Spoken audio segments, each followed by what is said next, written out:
Good afternoon, ladies and gentlemen, and welcome to our webinar entitled Great Books, Great Teaching. Thank you to everyone who's taken time out of your day to attend this lecture and learn more about the incredible role that the most meaningful, well-written books that took the author a significant portion of their lives to finish, and why these books are so worth reading with students. For anyone who does not know me, my name is Winston Brady, and I'm a humanities teacher and the director of Thales Press. Now, the goal of these webinars is twofold. First is to create a space for teachers, real teachers, to offer real insights and tips that would help us become better, more effective teachers. The second is to encourage everyone on this webinar, teachers, parents, and students all alike, to love the things that are worth loving. Great books, good conversation, meaningful relationships, in short, everything that makes up the nature of the good life. Isn't that why we got into teaching in the first place? To point students towards the things that are best? And aren't the books that we're talking about here today really the best? Now, this webinar is being recorded and we'll release it on our Thales Press YouTube channel, as well as our podcast, Developing Classical Thinkers. That way you can find everything easily once it's all said and done. Q&A will follow. And for our Zoom participants, you can type your questions into the special Q&A box, with Q&A being administered by Josh and me at the end of the webinar. We may also pose questions from time to time, which you can answer either in the Q&A box or the Zoom chat. We'll monitor both. And now I'll turn it over to Josh, but first I wanted to say a few words of introduction. Josh may be one of my oldest friends and colleagues. We are next door neighbors at the same seminary here in Wake Forest, North Carolina, and we've been teaching at Thales for an awfully long time. And so it's a joy to be doing this webinar here with you today, Josh. And we really look forward to just hearing your insights about how you bring out great books and every rich tidbit on behalf of students. Thank you for that very kind introduction, Winston. I think that's taken us back at least a decade now. Well, good afternoon, everyone. Thank you for joining us for a webinar about great books and teaching literature at Thales Academy. Especially thank you for joining us on Friday afternoon at 3 o'clock. Teachers, I know you are ready for the weekend, and I so appreciate you spending some time with us this afternoon. Before I get into the weeds, let me lay out my credentials. To start with, I have loved narrative, fantasy, and ideas since childhood. My academic studies took me down the road of history for bachelor's, theology, and my master's work, and I'm now a year, I hope, away from finishing a PhD in humanities with concentration in literature. Teaching literature at Thales Academy literally changed my life. I had 3 amazing 11th graders, 24 books, and a year. Over the course of that year, I experienced the soul-restoring power of great literature, and I became a fervent advocate of the great books approach to teaching literature. I'm a student of history by training, but I love what Aristotle says about poetry.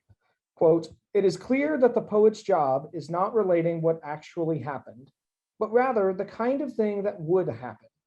That is to say, what is possible in terms of probability and necessity. For this reason, poetry is more philosophical and serious than history. Poetry utters universal truths, history, particular statements. Through the study of literature, we get to walk students through not what actually happened, but how people have imagined themselves and their world, how it ought to happen. Through the study of literature, we help students engage the moral imagination and learn to explore all that it means to be human. We live in contentious times for the study of the traditional humanities. Colleges left and right are slashing humanities budgets. Schools sometimes celebrate including or excluding different authors and text. And the presence or absence of the acronym CRT is enough to raise ire and call a teacher's wisdom into question. In that context, Thales Academy attempts to thread a difficult needle.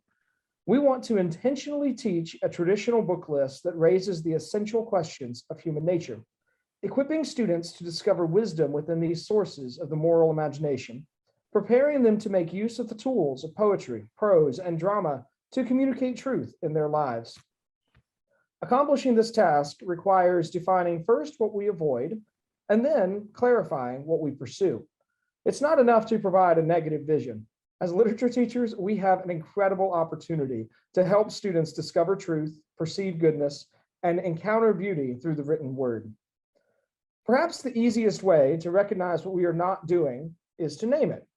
We are not engaging in literature from a critical theory stance as espoused by the Frankfurt School of Scholarship. Our goal is not identity politics, but rather textual engagement. Denunciations of the Frankfurt School are legion. My personal favorite is by a chemist named Neil Shenby. We'll include a link to his YouTube video in the notes for this webinar. In essence, the Frankfurt School follows the work of Theodor Adorno and Max Horkheimer, who are themselves disciples of the three masters of suspicion, Marx, Nietzsche, and Freud. Each of these 19th and very early 20th century thinkers wrote persuasive works in their fields, arguing that the thing itself, the object of study, is a disguise for the real forces behind or beneath. For Marx, history masks the struggle between the bourgeoisie and the proletariat. For Nietzsche, religion, moral instruction, and most human institutions mask the attempt of one group to exercise power over another. For Freud, civilization masks the attempt to restrain and channel human sexuality. The descendant of these thinkers, scholars like Adorno and Horkheimer, applied these analyses far beyond their original locations. Today, critical theory applied to literature begins with the assumption that we, as students of literature, must get beyond the text. Northrop Frye is one of my favorite literary scholars. He was a Canadian professor in the late 20th century. He explains it this way, quote, "Instead of emerging from lower criticism or textual study, most of literary scholarship dug itself into a still lower or sub-basement criticism in which disintegrating the text became an end in itself. Read through a critical lens, the real meaning of Moby Dick has nothing to do with Ahab's obsession with the whale. The novel is instead perhaps all about race relations or sexual repression or colonialist exploitation.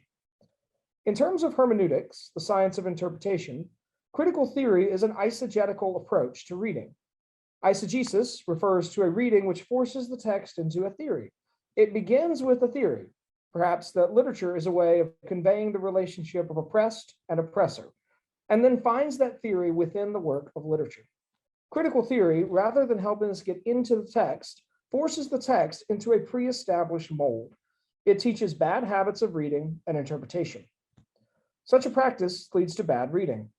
It prevents students from encountering what is directly in front of them in the pursuit of what is not there. This is not our goal in teaching literature at Thales Academy. Rather than beginning from the flawed approach of critical theory, we find great value in beginning from two different points. First, the humane vision of Renaissance scholars, and secondly, the great books position of Mortimer Adler.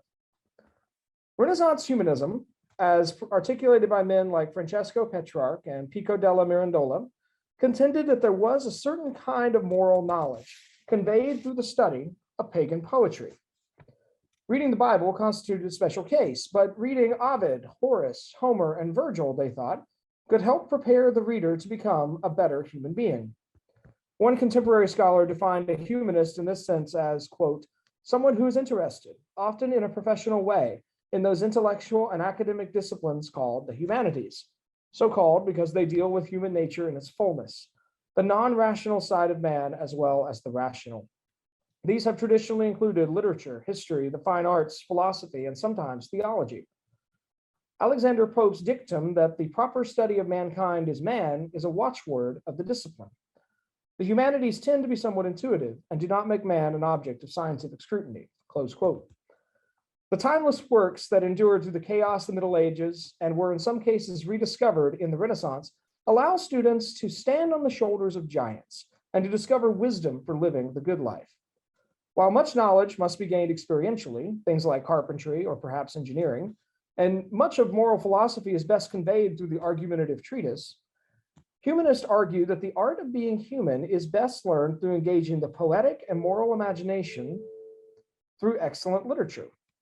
Rather than a didactic declaration of right and wrong, which perhaps fits very well in an ethics course, literary study invites students to empathize with well-constructed characters and through their positive and negative examples, explore the implications of moral choices. In that way, literature works through the imagination to shape the person. This argument, first articulated by Aristotle in his Poetics, resonates through the centuries. It was revived by authors like Sir Philip Sidney in his Defense of Poesy, and including modernists like J.R.R. Tolkien, C.S. Lewis, and Russell Kirk. All of these authors argued that by encountering the enduring text of the human experience, the student will build a complete picture of the human person. The study of great literature enables the student to both appreciate the masters and to prepare to take his or her place among them. Tolkien describes the power of literature this way, quote, "But how powerful, how stimulating to the very faculty that produced it was the invention of the adjective. No spell or incantation in fairy is more potent. When we can take green from grass, blue from heaven, and red from blood, we have already an enchanter's power. We may put a deadly green upon a man's face and produce a horror. We may make the rare and terrible moon to shine, or we may cause woods to spring with silver leaves and rams to wear fleeces of gold, and put hot fire into the belly of the cold worm. But in such fantasy, as it is now called, new form is made. Fairy begins. Man becomes a subcreator. Learning the craft of literature," Tolkien suggests, "prepares the student to create." Quote, "The achievement of the expression, which gives or seems to give the inner consistency of reality, is indeed another thing or aspect needing another name. Art, the operative link between imagination and the final result, subcreation. Students come to class already with imagination and creativity. By helping them learn the craft of literary expression, they create art." In the mid-20th century, humanist scholar Mortimer Adler left his position at Columbia University to join Robert Hutchins at the University of Chicago. There he completed his life's work, the editing and publishing of the Great Books of the Western World series. Adler contended that some books in most generations rose above the rest. These, he thought, were the enduring sources of human wisdom. He held, quote, "the conviction that the books in this set have an overall unity in the discussion of common themes and problems. Such a unity exists because all the books belong to the Western tradition." While many are literary, his Great Books series included philosophical, religious, mathematical, scientific, and moral writings that have been found significant by multiple generations. Adler's list, as I'm sure you can imagine, prompted much outrage. In selecting certain texts, Adler necessarily excluded others. Adler acknowledged that his series did not, quote, "exhaust the number of authors or books that have made signal contributions to the ideas of Western civilization." Rather than exhaustive, this list was a limited attempt to gather the great conversation across the ages, made up of contributions by, quote, "the greatest minds of Western civilization on the themes which have concerned people in every epoch and which cover the whole range of humanity's speculative inquiries and practical interest." In our curriculum at Thales Academy, we do not use Mortimer Adler's series of books, but we do apply his approach. Contemporary scholar Paul Krauss puts it this way: "Virgil could not have written without Homer. Dante could not have written without Virgil. C.S. Lewis and J.R.R. Tolkien could not have written without the Norse and Anglo-Saxon sagas and songs of the past.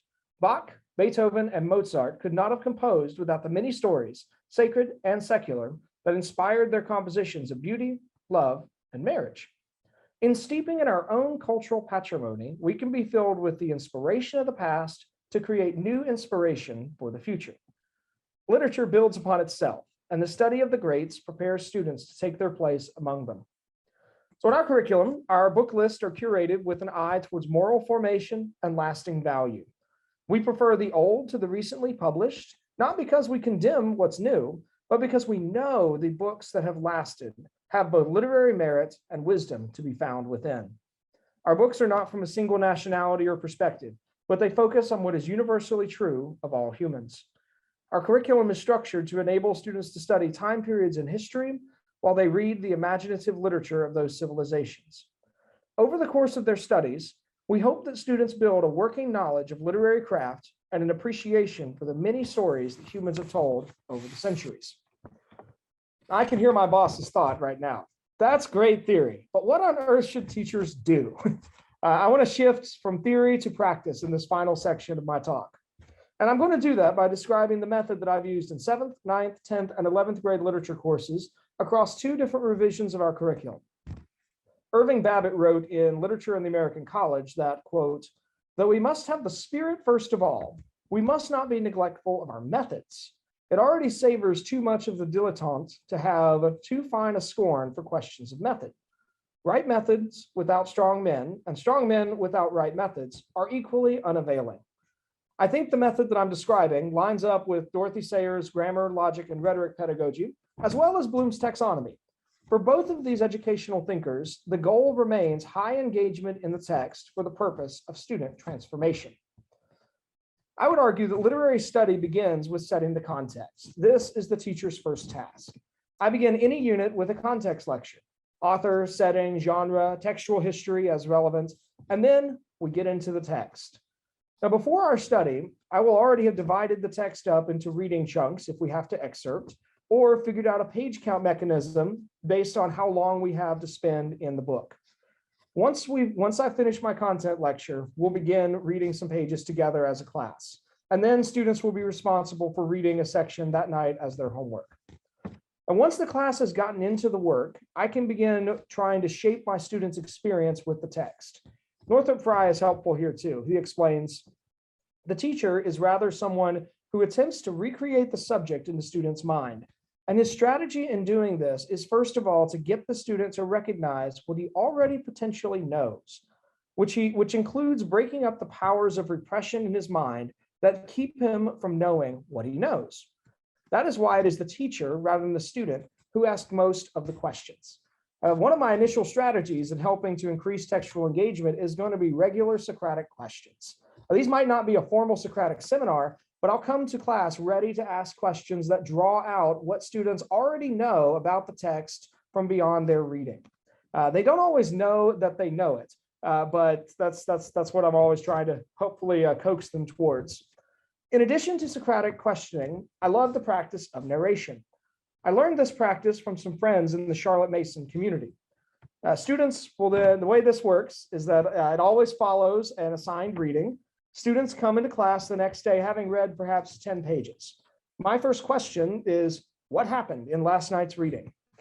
Well, perhaps student A remembers something from the 4th page. Student B remembers something from the 8th page. Student C remembers an exciting moment on the 1st page, and so on. Over the course of just a few moments, we've gotten all the major events of the plot, and then we can set them in the right order. This exercise of narration asks students to focus on remembering what actually occurred before it jumps to analysis. Now, after that opening discussion, either with Socratic questions or narration, I'll then run through 2 or 3 slides of notes that I prepared. Now, on those slides are going to be specific passages that I want to make sure students understand. There may be perhaps devices I want to teach them about that we've encountered in the text. This is my mechanism for making sure that I give students a standing resource that highlights what they're responsible for on assessment. The next portion of class is dedicated to some sort of textual analysis. Perhaps we're looking at a very complex sentence to examine the grammar or devices within that sentence. Maybe we're looking at running themes across multiple passages. Perhaps we're prepping for a big Socratic seminar in a day or two. The final moment of class is then spent reading the section assigned for homework. I want students to leave that class period already engaged in the next section of the text. So this then is my method of studying and engaging literature. We read the text, we talk about the text, we analyze the text. Sometimes we take the text as a model and write like the text. Literary study requires that we submit ourselves to the text in order to understand it. I explained at the beginning of my talk that we do not aspire to the Frankfurt School's eisegetical approach. There is, however, a time and a place for criticism. The best criticism functions like a teacher. Written by someone who has a deep insight into the specific text, the critic helps others see more deeply into the specific work. Frye describes the critical process in this way. It begins, quote, with reading a work straight through as many times as may be necessary to possess it in totality. At that point, the critic can begin to formulate a conceptual unity corresponding to the imaginative unity of his text. Some works lend themselves to discussion of difficult topics. Huckleberry Finn and To Kill a Mockingbird ask deep questions about race and justice. The Song of Roland poses an answer to the question of religiously motivated violence. The Wife of Bath and Chaucer's Canterbury Tales is essentially a second and sometimes a third wave feminist. The questions that critical theorists ask and the approaches they bring resonate because questions of oppression and injustice are part of the human experience. As students of literature, we do not run away from those questions. We must, for the sake of honest reading and truthful argumentation, let those questions arise naturally from the text. We address them in a pedagogically and age-appropriate way, with wisdom recognizing the politically sensitive nature of some questions. The great books resonate with the human experience because they address all parts of the human experience. So we don't seek to make everything about race, gender, or sexuality. But when the text prompts questions about these topics, we don't avoid such questions. We do not proselytize with the text. Instead, we complicate. We seek to understand. We situate the text within its time, and we submit ourselves to what it has to say.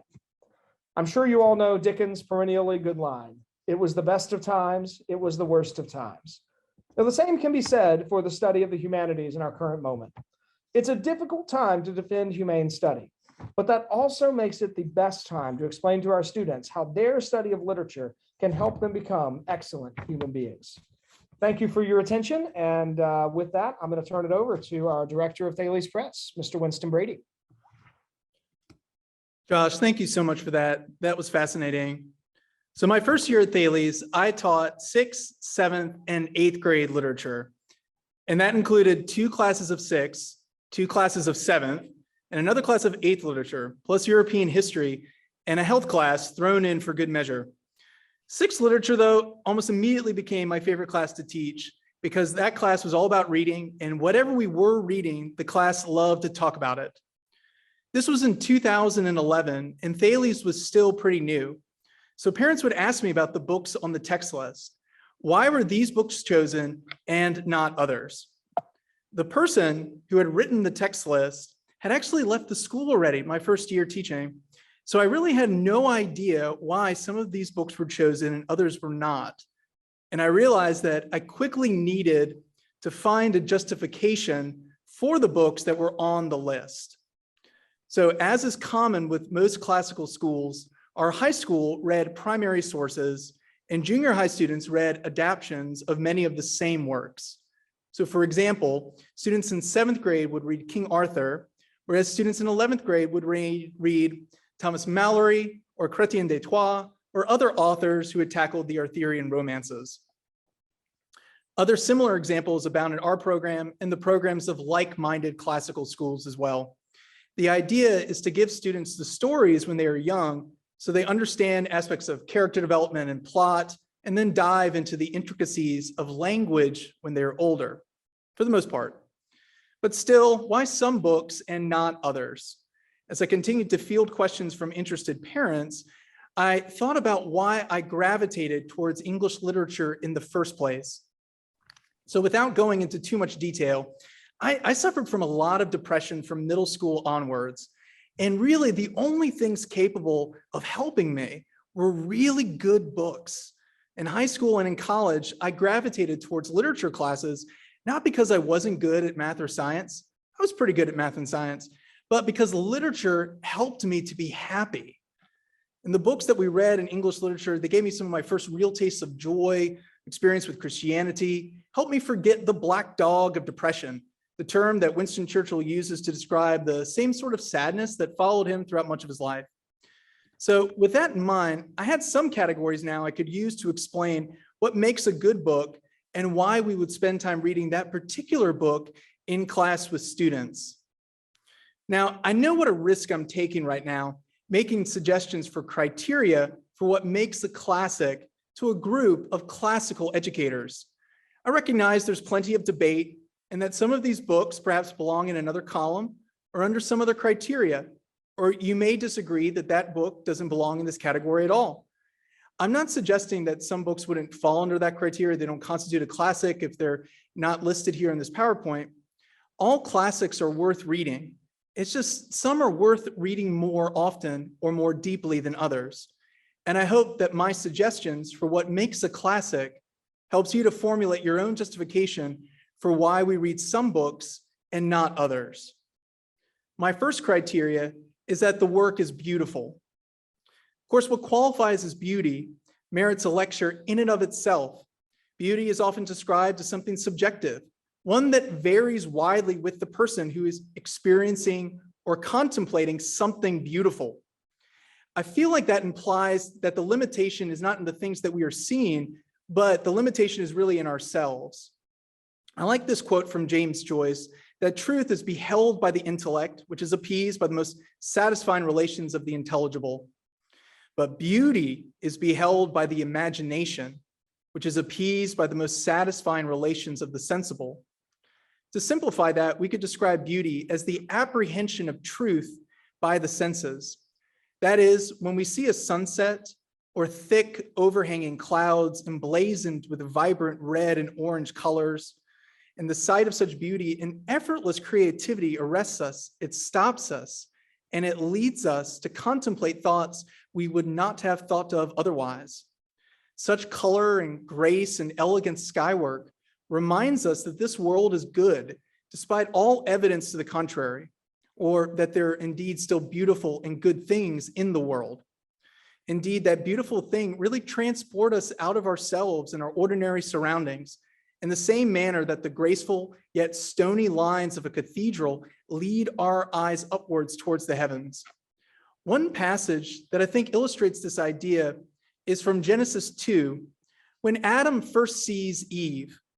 Overwhelmed by her beauty and overjoyed by having been given a helper just right for him, Adam breaks into a poem. This at last is bone of my bones and flesh of my flesh. She shall be called woman because she was taken out of man. His mind is so arrested by someone so beautiful that he can't help but break out into song and poetry. And one thing that I find so amazing about this is that amongst the few recorded, the book of Genesis, the few recorded bits of human speech and literature is that of a love poem. A more contemporary passage that illustrates this kind of beauty wrought by language comes from F. Scott Fitzgerald's The Great Gatsby, a work that we read in 12th grade at Thales. The book's narrator describes Daisy Buchanan and the world in which she glides in the following way. We walked through a high hallway into a bright, rosy colored space, fragilely bound into the house by French windows at either end.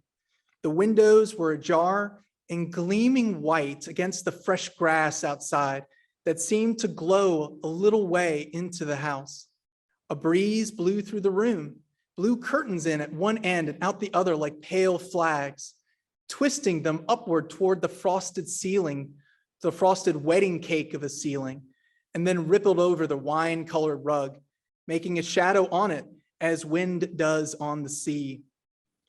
Thankfully, F. Scott Fitzgerald never took advice from Ernest Hemingway, his friend in Paris, about removing adjectives from one's prose.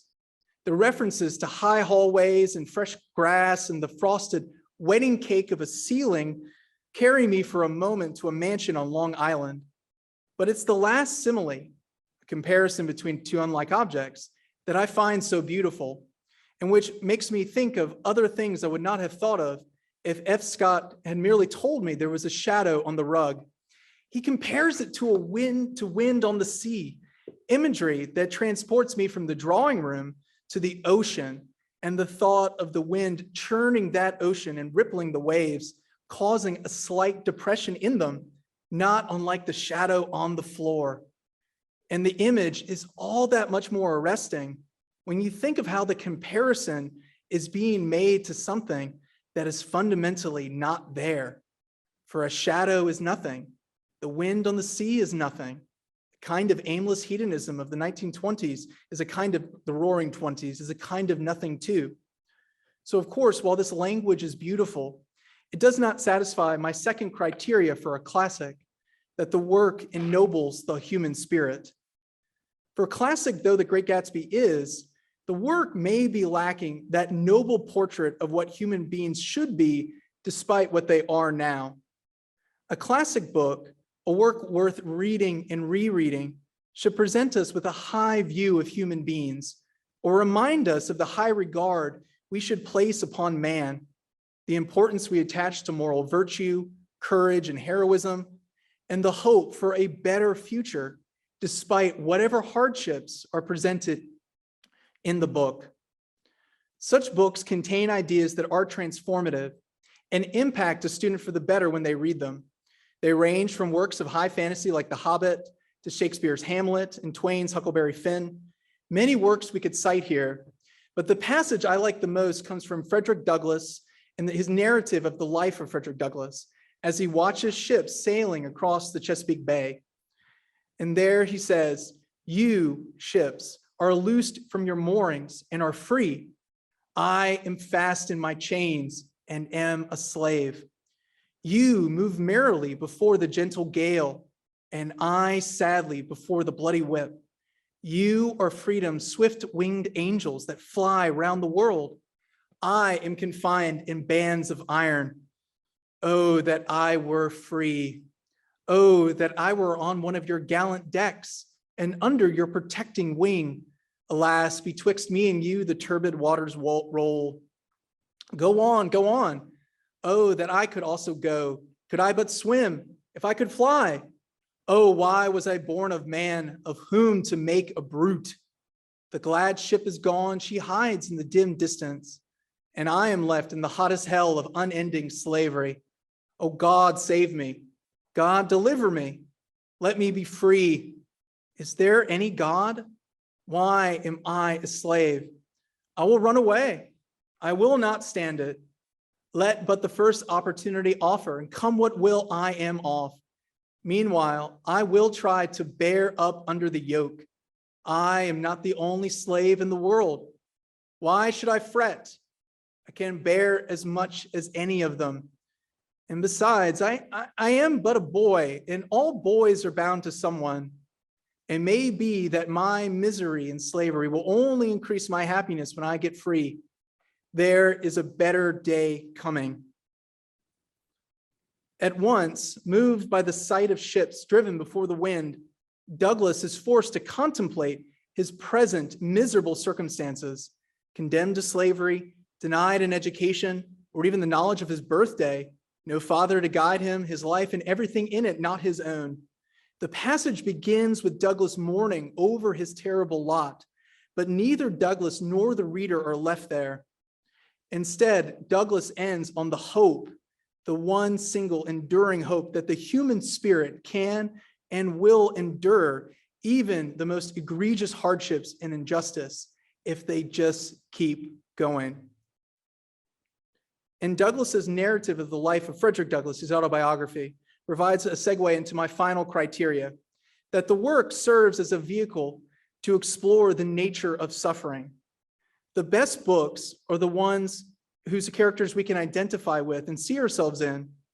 And as the characters work through such issues that plague the human condition, we work through those issues too in our own lives.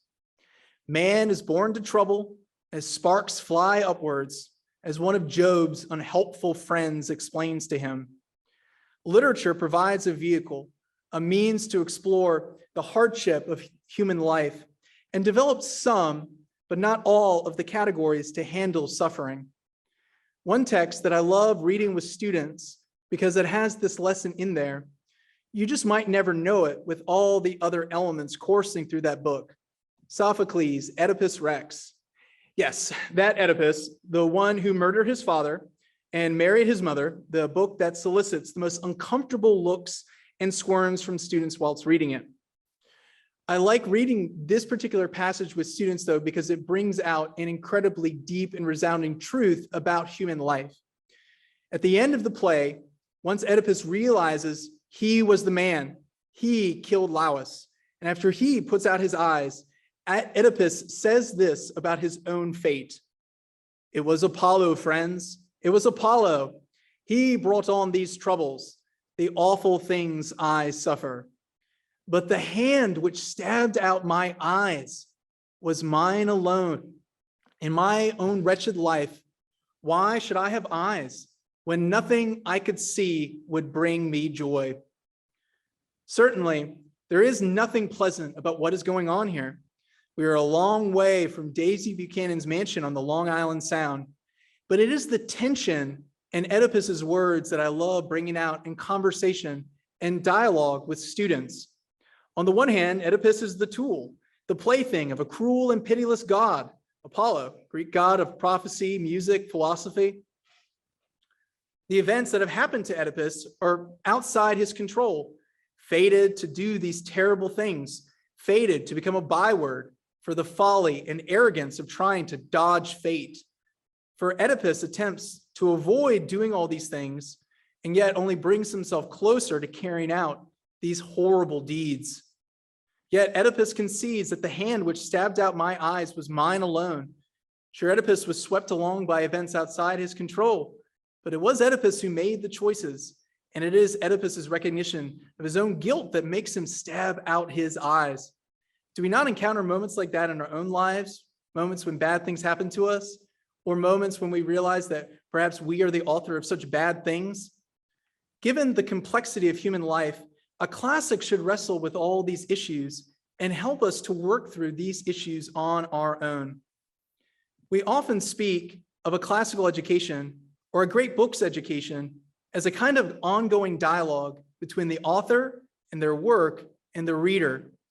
This is because their authors wrestled with the big overarching questions as to what makes life worth living, and they wove their insights into an engaging storyline with great characters and deep themes so that the readers cannot help but be impacted by these books as they read them. Their authors wrestle with the same issues that students and their teachers, for that matter, face today: the problem of evil, why bad things happen to good people, and how good people can triumph over such hardships. One way that we can help prepare students for all the challenges that they'll face in the world is by reading good books and asking the same sorts of questions their authors asked about what makes life worth living. It is a given that our lives will have their share of hardship and trouble, but at that point, do we face a choice? Do we give up and conclude our choices don't matter and that we should give up on the path of virtue and wisdom? Or do we endure and learn from the classroom of suffering? For suffering is its own kind of education, the lessons needed to make us better, hardier, more virtuous human beings. And it is better for students to learn those lessons and engage with those issues in the classroom. But a literature class can't zero in on hardship and suffering, blindness and hubris every day.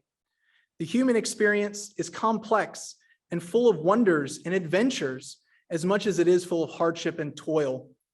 Pedagogy and instruction must consider where the students are and what they're facing, or else we risk talking over students each day in class. So in the years I taught one literature class after another, I kept thinking of ways to bring all the books together.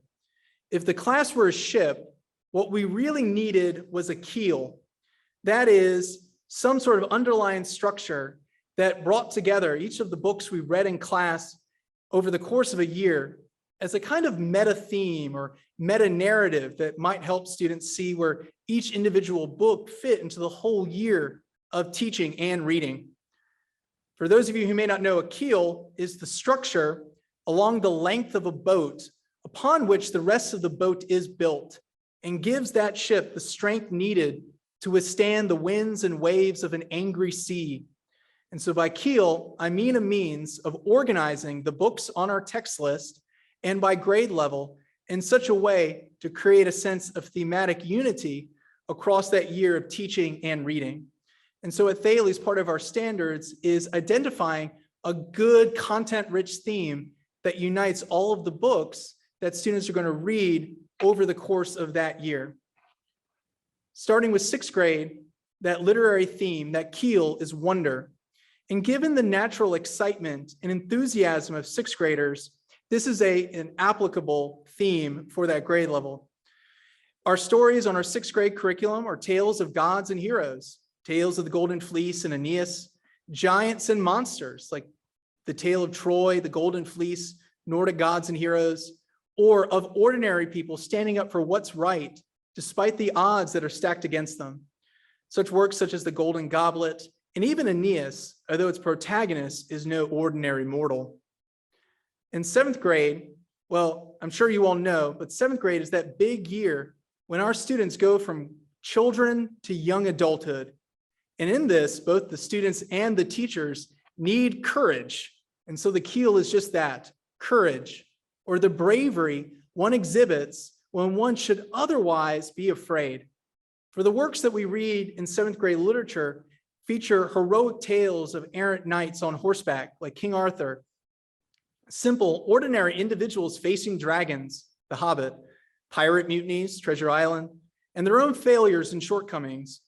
Or these works are intimate portraits of courageous individuals facing evil and hardship on a scale we can barely comprehend, such as the Diary of Anne Frank. Well, in 8th grade, students are preparing for high school. By the end of middle school, students would have certainly encountered some hardship, the pettiness of peers, losing the big game. Middle school is hard, and for that, the keel is hope. Hope, that well-founded confidence that the future will be better despite the hardships of this present age. The works that we read in 8th grade literature at Thales feature autobiographical accounts of individuals' struggles against injustice and oppression, such as the narrative of the life of Frederick Douglass and poetry from the Harlem Renaissance. Novels where the protagonist must face some of the worst aspects of human depravity as part of their own character development, such as The Adventures of Huckleberry Finn, or dystopian novels that describe in harrowing detail what may happen if we do not learn from our mistakes and do not embrace what is truly good, beautiful, and true, such as Fahrenheit 451. But in 9th grade, everything kind of starts over again. Students are at the beginning of a new journey, and they may have forgotten the lessons of middle school. Students in 9th grade may not have been humbled yet, and if they have, they may have shrugged it off as a fluke. And so the keel in 9th grade is the classical idea of hubris, a kind of extreme arrogance often directed against the gods. In 9th literature, we read Greek epics like Homer's Iliad and the Odyssey, and the tragic plays of Sophocles and Aeschylus. These works focus on the heroic deeds of great men who at times are brought down by their own folly. At the same time, we also read selections in wisdom literature, like that of the Bible, but also Sumerian and Egyptian texts that stress the importance of prudence, foresight, and self-control. Given that 9th grade is such an important transitional year, not only from middle school to high school, but also adolescence into adulthood, we would do well to stress that idea of hubris as a means of engaging critically with these texts and applying their morals to our own lives. Since after all, we are liable to demonstrate the same kind of hubris these authors are warning us about. But of course, hope remains. And so 10th grade returns to that idea that the future can always be better, and better because it has been restored and brought back to what it was originally intended to be. And so the theme for 10th grade, the literary keel, is that of restoration, as 10th literature covers the transition from the Roman world to the medieval world. The Roman Empire produced tremendous wealth, material prosperity, and other things that we could, at least on one level, consider to be good, but for Roman citizens. The people living under the domination of the Romans suffered. Moreover, the prosperity enjoyed by Romans brought about moral decay and social corruption that provided one of the numerous factors contributing to the fall of the Roman Empire. And yet, in manifold ways, the beginnings of Christianity brought restoration and healing to the ancient world. The message of the Christian church, that of a personal God who reconciled himself to humanity through Christ, and that of the institutional churches who helped fulfill a cultural, social, and moral vacuum in light of the collapsing Roman Empire. The writers and poets of the Middle Ages, including Dante Alighieri, Francesco Petrarch, Geoffrey Chaucer, and whoever wrote Beowulf, all interpreted the classical past and its poets through the lens of this Christian worldview. But for every good thing that I noted above about the Middle Ages as a whole, there is an equally bad event or figure from the Middle Ages that makes us all wonder just how dark the Dark Ages really were. The term being coined by Renaissance humanists like Petrarch. Many, but not all, of the works on our 11th literature text list involve this idea of disenchantment, the noticeable move away from a world that seems full of vitality, hope, and wonder to a world marked by pessimism and cynicism. The medieval world was by no means ideal, but the people who lived in it believed that the world possessed an inherent order and stability to it.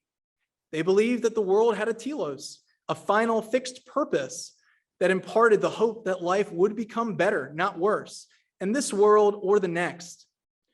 In contrast, so much of the modern era is characterized by a notable aura of disenchantment, and that the order and harmony once evident in the world has been replaced by materialism and industrialization, and suppressed by the tragedy of human suffering evident, or perhaps something overwhelmed in the growing fear of nihilism, and that nothing truly matters except how free our choices seem and the identity that we forge for ourselves. Such a mindset is reflected in works such as John Milton's Paradise Lost, whose antihero Satan embodies nihilism, the alienation and misery of the creature's lot in Mary Shelley's Frankenstein, and Albert Camus' The Plague, and that suffering comes upon a random and chaotic world, and human beings have little to do except endure. As literature teachers at a classical school, we should strive to bring out all the elements of human existence and that the author wanted to bring out in their work. And at times, these texts may bring out elements that do not always seem in accordance with an education oriented towards what is true, what is good, and what is beautiful.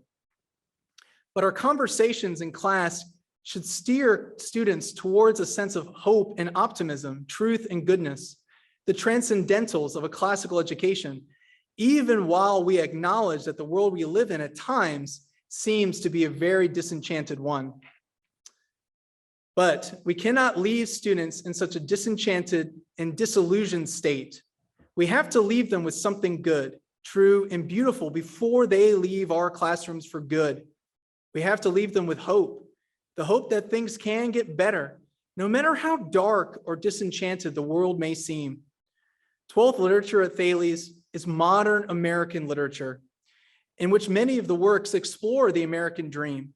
And so we made that keel, the American dream, the hope of a happy, fulfilling life that each and every one of us ought to experience on the basis of our self-evident and inalienable rights we have received from our Creator. The American experiment in self-government is grounded on the dignity and value of each and every American citizen, and that dignity and value entitles individuals to make their own choices without undue interference from others, whether the state or private individuals.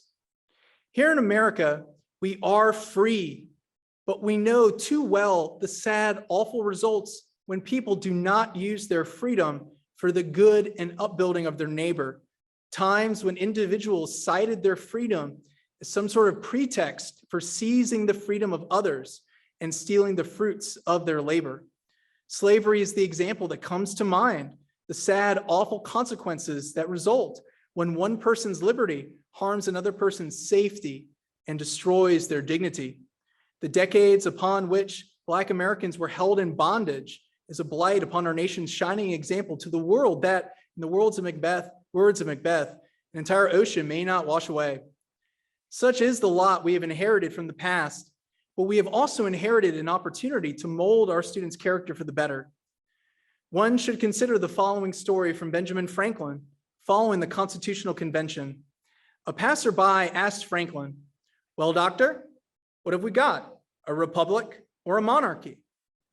To which Franklin replied, "A republic, if you can keep it." Franklin's reply invokes a long-standing tradition in political theory that a republic like the United States, composed of free individuals, should cultivate virtue, habits of moral excellence, which otherwise include cardinal virtues like temperance and courage, and virtues that Franklin himself embodied like hard work and thrift.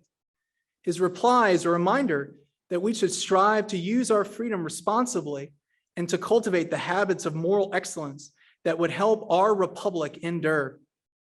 And of course, we should heed the warnings contained in the great works of the American literary tradition, many of which offered stark warnings against misusing the unique freedoms and opportunities we have here in the United States.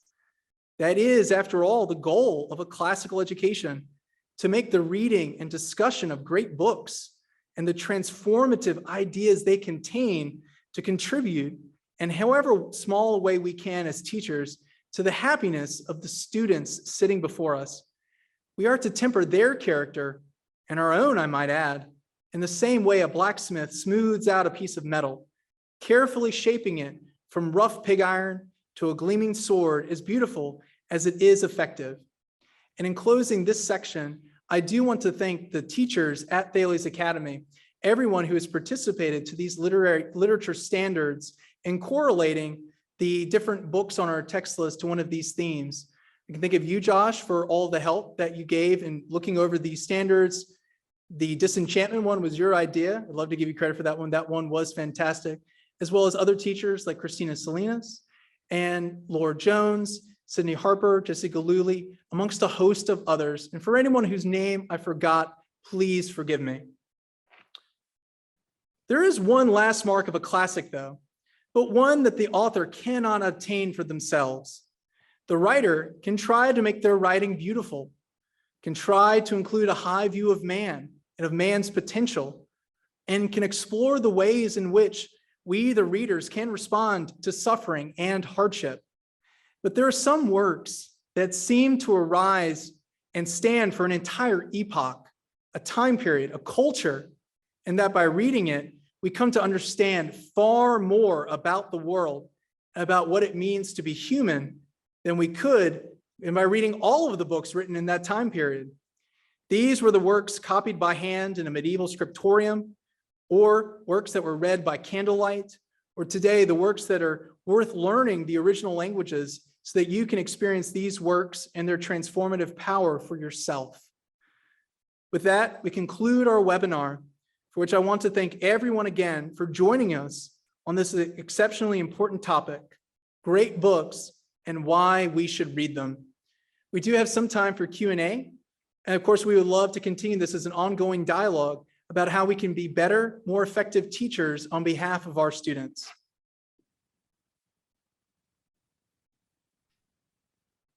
So you're welcome to type in questions into the Zoom chat box, into the Q&A, and so on and so forth. And we have one question here about our history curriculum and how it relates to the literature curriculum. So one thing that we do with our history standards is we organize, it's the same sort of chronological focus. So in 6th grade, if we're reading ancient literature, perhaps selections from Greek myths, Roman adaptions of Roman works like Aeneas, the students at that same time are studying ancient history, beginning with ancient Sumer and then continuing on to the fall of the Roman Empire. It's the same sort of progression in 7th grade as well, with both history and literature, beginning with, say, the fall of the Roman Empire in 7th grade history. We study European history from the fall of the Roman Empire to the fall of the Soviet Union. And in literature class, they're reading the Arthurian Legends, which opens on a very similar point with the migration of the Angles, the Saxons and Jutes into Roman Britain, and then all the knights of Arthur's court are trying to deal with the ensuing threat. So we try to treat in history class the same time periods that we're covering in literature. That way, students have some of that background information and scaffolding in place while they start reading those particular works. And Winston, if I can tag on to that, I think part of that also is that it also gives, when we get that part of the curriculum right, it does require literature teachers to follow a chronological sequencing of their texts. The history classes don't really have any other option but chronology as a sensible way to arrange the topic material, but literature has a variety of different ways. I mean, you could approach literature as a set of genre studies or thematic studies. But for the history and literature alignment to work, it's one of the reasons that we emphasize a chronological sequencing of text. So I do think it's worth tying those together. Winston, are you able to answer the question in the chat about great musical works paired with those topics? I'm afraid I don't know a ton about that, but I was hoping you might. Yeah, and so the question is, are we pairing any great musical works of the Western tradition with these yearly unit topics? And that is a great question. Next year, we are revising our electives offerings so that we're having more of a fine arts focus. Right now, for instance, we're in particular grade levels, 6th grade, 7th grade, 8th grade, and so on. We will have, say, a focus on fine arts, great artistic works that are paired with the unit that students are going to be studying in history. We will have a similar approach to that, but that music history course isn't going to be offered until 12th grade. That being said, though, those sorts of great musical works are ideally suited for a history classroom. And if you teach either at Thales or another school, a lot of times a great musical work is a wonderful way to explore the themes of a particular unit. So for instance, perhaps you're going over the Carolingian Renaissance, you might want to play some Gregorian chants. Perhaps you're going over the Enlightenment. Perhaps you should listen to or play selections from the Magic Flute. Both that, one, the opera is available in its entirety on YouTube, as well as some shorter videos like TED Talks that explain some of the correlation between ideas in the Enlightenment and that particular work by Wolfgang Amadeus Mozart. So typically that sort of integration between, say, music and that chronological approach to history and literature comes across in our history classrooms. Although we are making steps to kind of revamp our electives offerings so that we have more of that focus. Did that answer your question?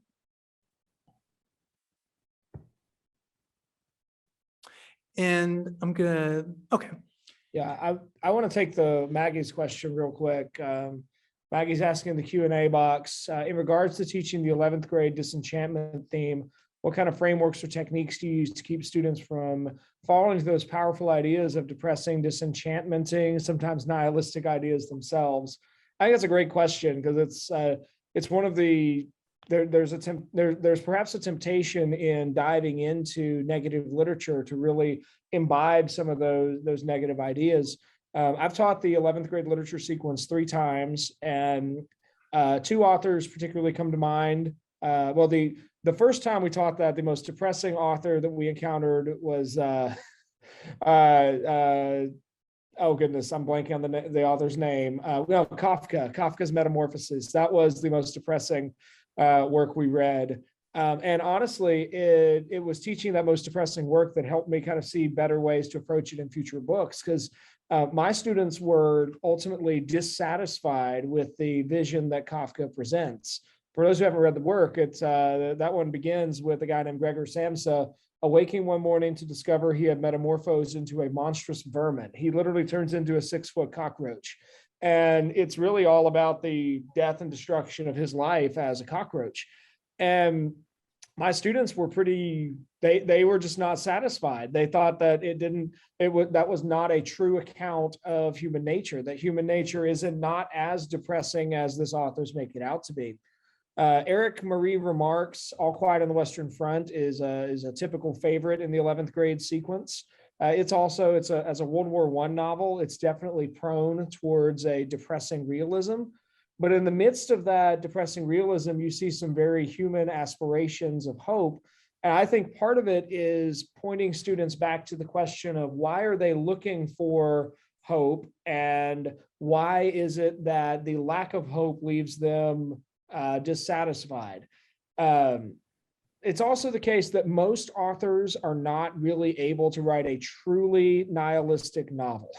Almost every author I can think of does truly think some things matter. Occasionally, authors are very disingenuous when they present things as if they don't matter, but they place those things that don't matter front and center in their text. So it requires us to really kind of question, is this author really presenting himself in a straightforward way?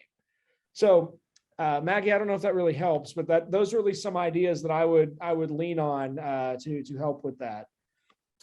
And I would offer one more anecdote as well. So we read The Red Badge of Courage in 8th grade literature. The Red Badge of Courage is a Civil War novel. It's told from the perspective of a Union soldier during the Battle of Chancellorsville. And the worldview in the work is that it's fairly nihilistic, as Josh was saying. It's not 100% nihilistic, nothing matters, and so on. But Stephen Crane does treat the universe as fairly cold, fairly impersonal mechanism that, much like the war, just rolls on and doesn't have any real regard for the value of human life, whether people in general or the individuals who are fighting in said war. And as you're reading that with students, that becomes, over time, it becomes fairly obvious that the idea of the universe being a cold, impersonal mechanism is really not tenable.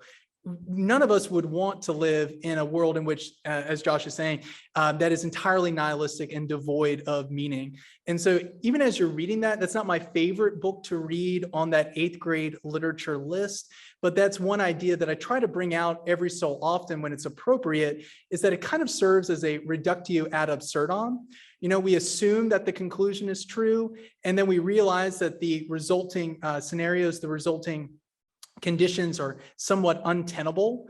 And we can kind of go back to the idea, well, maybe there is meaning, maybe there is order, harmony, beauty in the world, because if those things aren't there, it seems to be quite scary.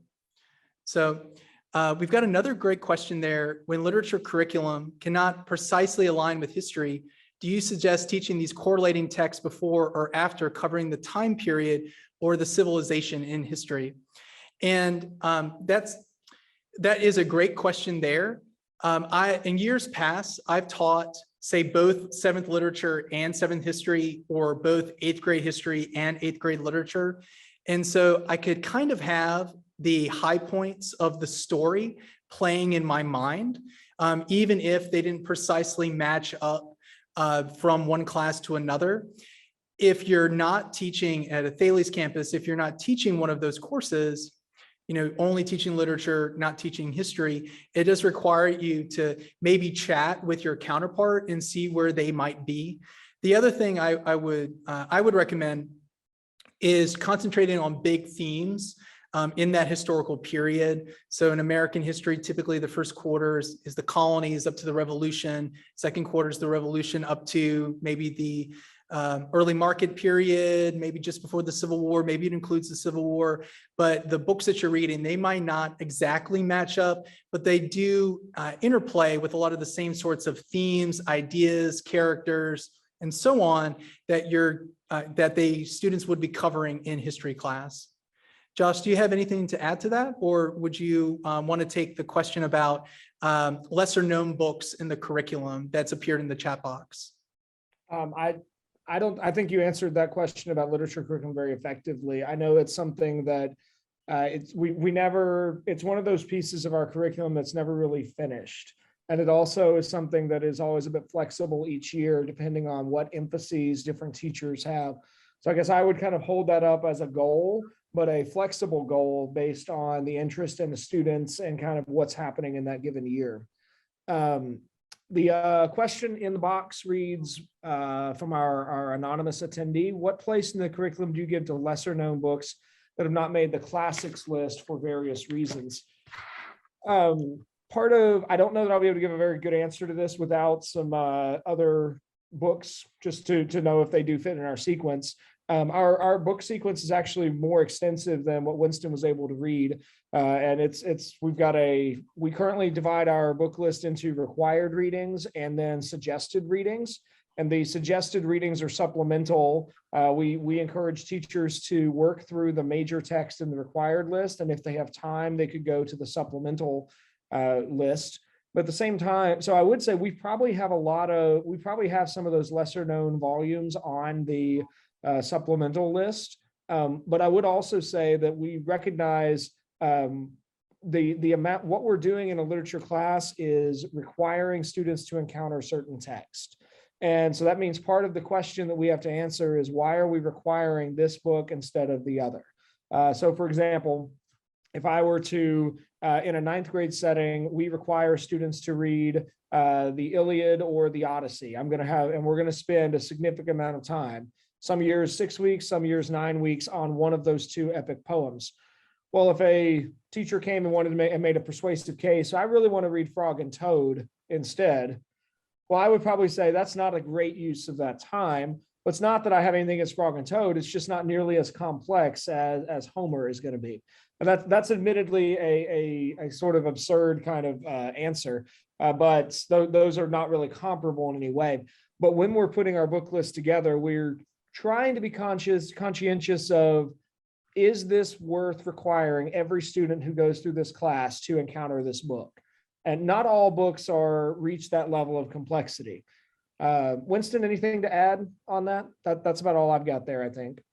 Well, I would just pose the question too, at whatever point in a student's life are they going to encounter the Inferno or Paradise Lost or the Iliad? Certainly perhaps in a college literature class that could happen, but I wonder, is a student really going to magically fall upon the Iliad and read that for themselves?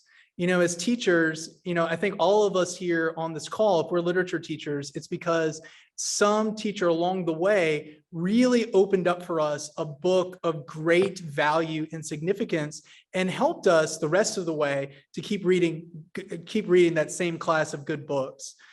The Iliad, the Odyssey, these works that are typically pretty hard and require the aid of a teacher. If they're not going to read it in our classroom, then they may never read it at all. And I find that to be sad. That these are works that really do profoundly transform people's lives for the better. I can still remember skipping a college tour in order to stay in the car and read the Iliad by myself, because I just couldn't put down book 5 and Diomedes' fight against the various Greek gods. To me, that was just so amazing. It was far more important than whatever had been scheduled that day. The second part of that is the chronological framework that we tether our literature and our history classes to, do help us to evaluate those sorts of discussions. If a book is radically out of that chronological framework, then it's a really easy way to remove that particular book from that particular grade level. If it does fit within the chronology and it really works and it does fit that criteria, that it contains beautiful language, that ennobles the human spirit, that it serves as a vehicle for meaningful ideas and how to explore suffering, then we can certainly talk about perhaps maybe that should be on the suggested list for the following year, something along those lines. Also at Thales Academy, we have an iPad program, a one-to-one iPad program with students. And so it makes it a lot easier for us to access free texts and give them to students via an EPUB or a PDF document. So that would be 3 pieces of criteria that I use to evaluate that decision. I mean, exactly as Josh said, is it really worth reading? When else are they going to discover that work for themselves? And maybe if it fits the criteria that I laid out earlier, maybe that merits putting the book into that suggested reading list. So we do admire that sort of flexibility, but we do want to be careful that we're giving our students the very best books and the same sorts of works that help to mold the minds of history's greatest writers, philosophers, and thinkers. Well, we've kept you guys a little over, but if there's no more questions, we can go ahead and close the webinar. I do want to invite everyone to attend our next webinar, which is May 12th at 4 p.m. And it's with Jenna Robinson, the president of the James G. Martin Center for Academic Renewal. And it's on the purpose of higher education. What should students expect out of their college experience? What should students do to get the most out of their 4 years at college? Is college even for everyone? And if you go, how do we pay for it? So in this webinar, Dr. Robinson is going to explore the purpose of higher education, as well as some of those other aspects that focus on how do you get the most out of your college experience. So again, on behalf of Thales Press, Thales Academy, Josh and myself, I want to thank everyone for attending this webinar.